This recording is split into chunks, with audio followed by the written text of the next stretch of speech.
Here we are for the last regular season game, and it's probably no better than closing out the regular season than playing a home game against Auburn.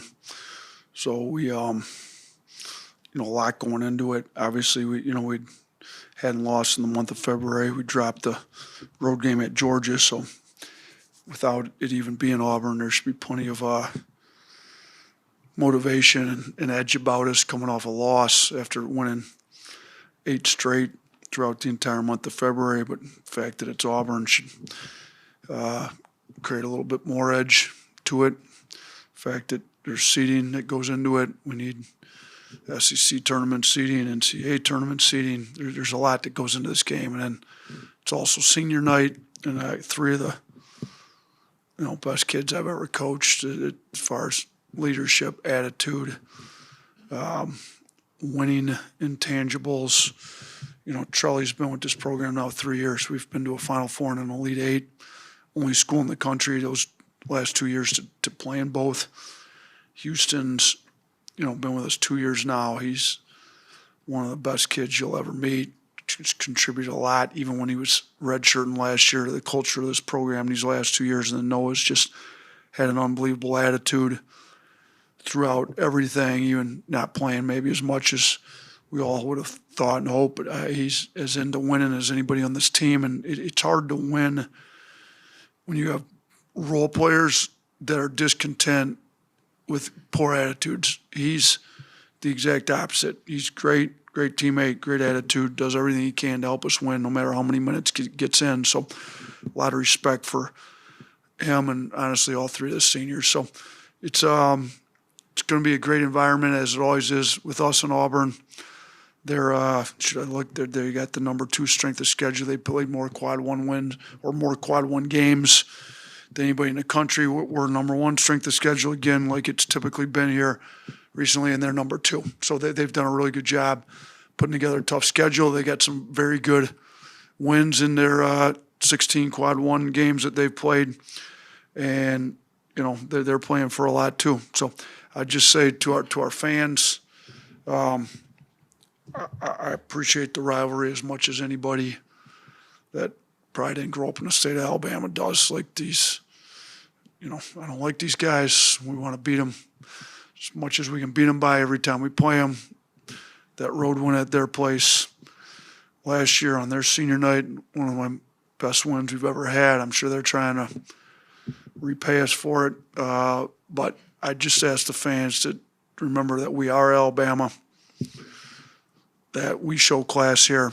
As many great wins as we've had since I've been here in any sport, Alabama's never rushed the floor because we expect to win, and we know how to act with class when we win. We also know how to act with class during the game.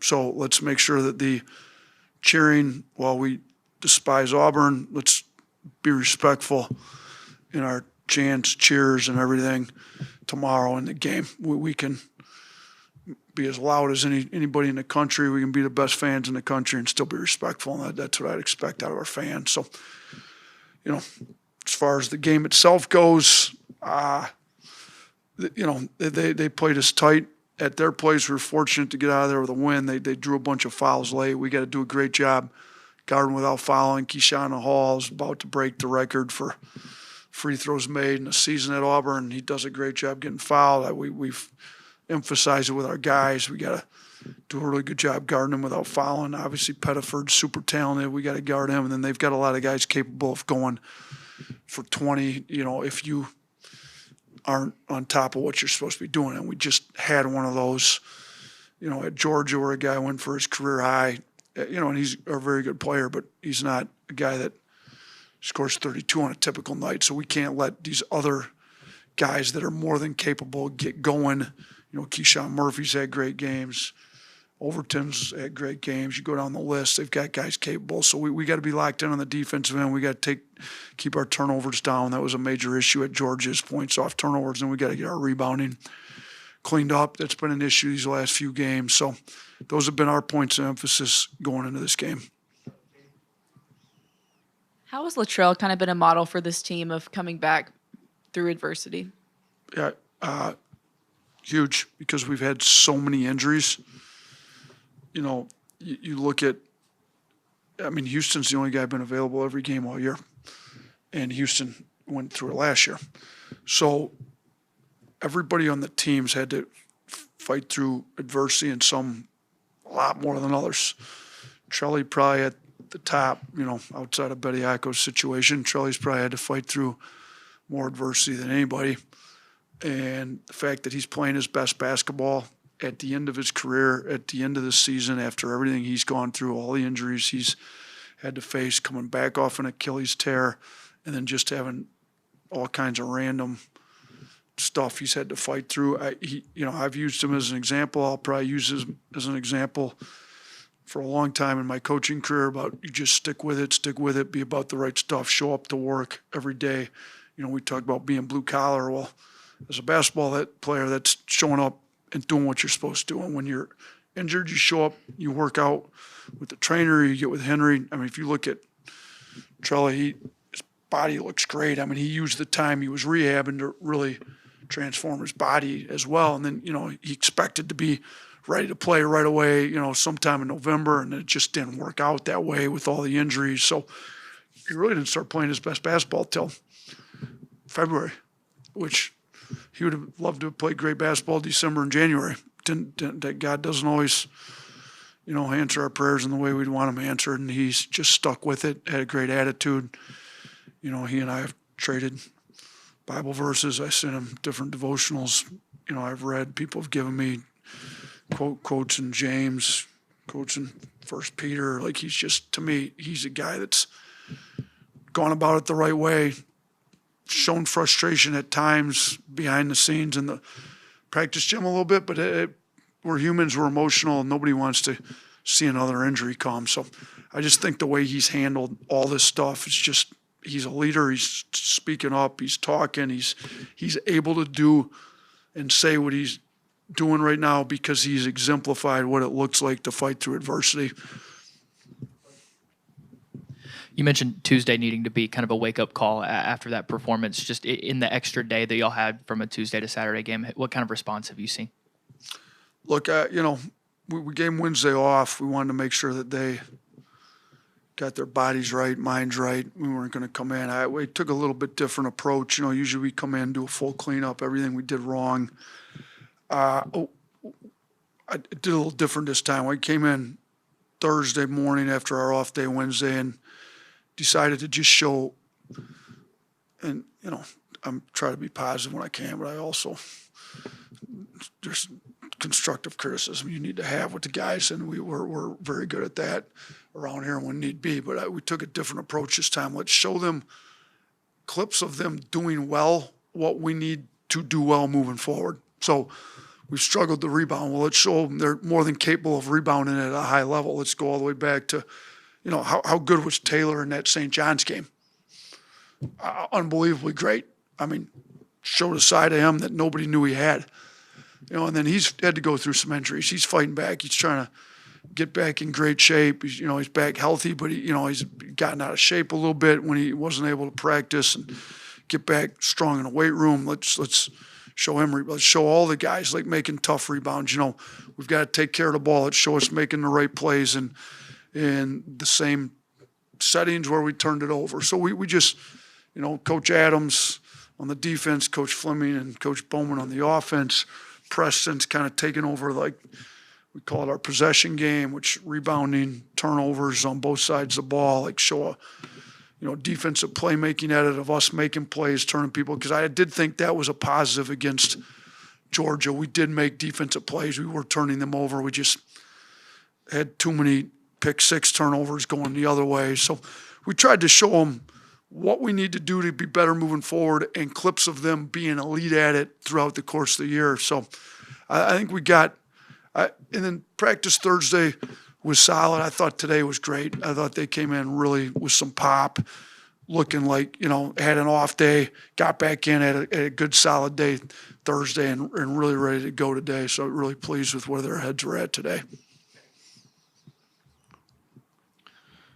your program's consistently been a top 5, top 10 3-point shooting team over the course of your tenure. And, this year's no different in several categories. With the success that your program has had and the success that other programs have had that you follow that play similarly, do you feel like the idea of 3-point shooting teams and competing at the highest level and competing for championships is outdated? Or do you find yourself still battling against the notion that playing that way creates a harder path in March? Yeah, you know what? One is I don't try to follow the guys on social media that haven't really done anything in their career. I mean, there's plenty of social media critics that have never coached, played, studied, analyzed. So what we try to do is find what works, find what wins. Go back to a quote we use in recruiting a lot, and I've gotten to be pretty good friends with Joe Mazzulla. Just talked to him this week about some stuff, but he put it when they won the championship 2 years ago. His quote right after is, "We win with effort and math." Well, the effort, you got to coach your guys up. They got to buy in, create a culture, and he does a great job of that. But the math part of it is, how can you create the most efficient offense, and how can you try to keep the other team from running an efficient offense? Well, if you're all in on getting the most efficient shots you can, the three-point line and taking threes has to be a part of that. Like, it just does. I mean, if you've got guys, what's Holloway shooting from three this year? 44, 45%? 43 right now? Yeah, at one point he was up to 45. So you take, call it an even 45% from three. That's without even counting in offensive rebounds. That's at 1.35 points per shot every time he shoots. Be the best best offense in the history of college basketball if that's what you're able to get. So anytime you get a Holloway three, you're at, he's at 43 now? Yeah, so you're at 1.29. That would be the best offense ever as well. So then you start adding in the offensive rebounds that come with the threes. For a team not to be taking into account the three-point line, how to generate threes, how to get great shooters open threes, I just don't think you're thinking very analytically, very modern. And again, there's plenty of people that win doing it a different way. There's, especially in college with the way the rules are, the lane's narrower. Guys don't really have to get out of the lane. So you can take less efficient shots, if you will, knowing that, because you can kind of load up in the lane a little more and get more offensive rebounds, and guys go all into, just being the best offensive rebounding team they can and not necessarily worry about the efficiency of your first shot offense. Just make sure you get a lot of second shots, and there's something to be said for that, and we need to do a better job generating more second chances with our old boards. But we've really gone in on getting the most efficient first shots we can get, and then also trying to be great at getting second shots and not having turnovers. So I think finding efficient shots is at the top of what we do well. It's at the top of what everybody in the NBA is looking at, how to generate efficient shots. And if you're not thinking about how to get open catch and shoot threes, I don't think you're thinking about creating efficient shots. Now, there's other ways to do it. You can think about turning people over, scoring off turnovers. You can think about getting 45% of your misses by loading the paint up. So there is other ways to win at a high level, but at least here, we've gone all in on trying to also hunt efficient shots as well as some of those other things. I want to take you back to the Georgia game real quick. There was a moment late in the first half where y'all came out of a Georgia timeout and put 4 guys on the floor. Can you explain what circumstances or confusion led to that? Yeah. We subbed a guy in the timeout for one. I believe it was Amari came in. No, Amari had 4 fouls. So we brought a guy in for Amari. I think I'm remembering this correctly. The sub came in for Amari. Somebody else that was in stepped off the floor, maybe thinking we wanted a defensive group and he wouldn't be included in that, even though he's been playing pretty good defense here lately, and thought he could I thought he could turn somebody over. He just assumed he wasn't on the floor and went to the bench. So Amari went to the bench like he was supposed to because somebody subbed in for him. One of his teammates went to the bench like he was not supposed to do, assuming that we brought a player in to play defense for him, I guess. I don't know. And I guess having 4 out there is better than having 6 out there. But neither one are our deal. You should be having 5 guys on the floor every time you come out there. So, we've got to do a better job communicating, making sure that we're talking through who's on the floor every time. But, yeah, what's crazy is I think we forced a timeout with 4 guys on the floor. They almost had the backcourt violation. Yeah, right? Dude, if we can be that good a defensive team with playing 5-on-4, we ought to be a little better 5-on-5 moving forward, I would think. Hey, Coach, Dahad Pettiford has scored at least 20 points in 6 of the last 8 games. What have you made of his progress since the last time you saw him? He's an elite level scorer, and he's been more aggressive. His team needs him to score, and he's out there scoring the ball, and we got to be well aware. I mean, you also got Keyshawn Hall, who's one of the best scorers in the conference, as well as plenty of other guys around them that are capable of scoring. So, I've always had a lot of respect for Pettiford's game, scoring ability. We've got a lot of really good scoring guards in this league. Shoot, everybody witnessed Acuff dropping 49 here. So we're fully aware that if you're not locked into guarding very talented guards, they're capable of going in for a lot of points. We just gave up a career high 32 to not necessarily a point guard like Acuff and Pettiford, but catching's still big guard, if you will. So, yeah, we've got to be locked into what Pettiford's capable of doing. Stephen Pearl mentioned that he was going to wear a blazer Saturday after a player asked him to, and he tossed around the idea of the Battle of the Blazers. So what do you think of that?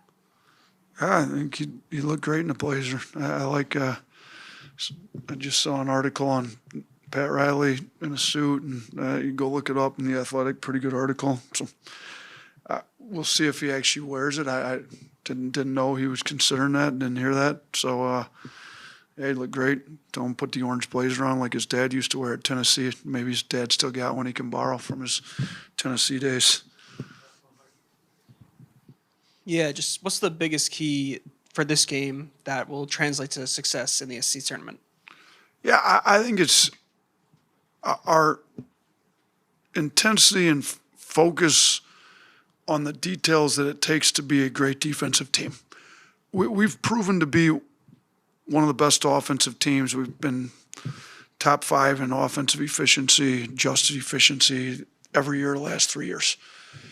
When we've guarded people at a high level, we've been one of the best teams in the country. You go back to 2 years ago, our defense wasn't very good. Most of the year, we still got some decent wins, but we weren't consistently great. And then we decided to guard people at a high level for a few weeks and made a Final Four run. We are better defensive team this year than we were then, but we are not where we would need to be to make a run in the SEC tournament or in the NCAA tournament. So we've got to focus in on what it takes to be great on defense and really lock into that on every single possession for 40 minutes. Because if we do that, we can score the ball as good as any team in the country can score it. You cannot make runs in March relying on one side of the ball to be great. You got to have both sides of the ball great. So we would just be an elite on the defensive end with the focus. And I've told our guys, we have who we have. Bediako's not getting made eligible here. We don't, we're a little thin in the front court with some injuries. Keaton, Collins, we expected Collins to be able to play. They're out. None of those guys are playing. We've got who we've got. Maybe we're not going to out-rebound teams by 20.